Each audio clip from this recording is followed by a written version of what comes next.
आणि माझी बारामतीच्या सगळ्या मतदारांनाही विनंती आहे, आपल्यापैकी प्रत्येकाला माहिती आहे की वहिनी निवडून येणार आहेत, पण माहिती असल्यामुळे जर आपण या ठिकाणी मतदानाला जाऊन आपली मतदान रूपी आहुती ही दादांच्या स्मृतीला दिली नाही तर आपण करंटे ठरू.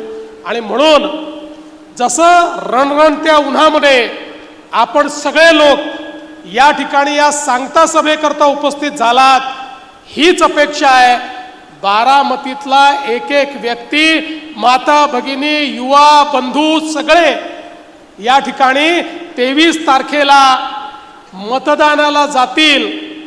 आणि आजपर्यंत बारामतीमध्ये महाराष्ट्रातले रेकॉर्ड हे दादा करत होते, दादांच्या पश्चात वहिनींचा रेकॉर्ड हा आता बारामतीकरांना या ठिकाणी करून दाखवायचा आहे.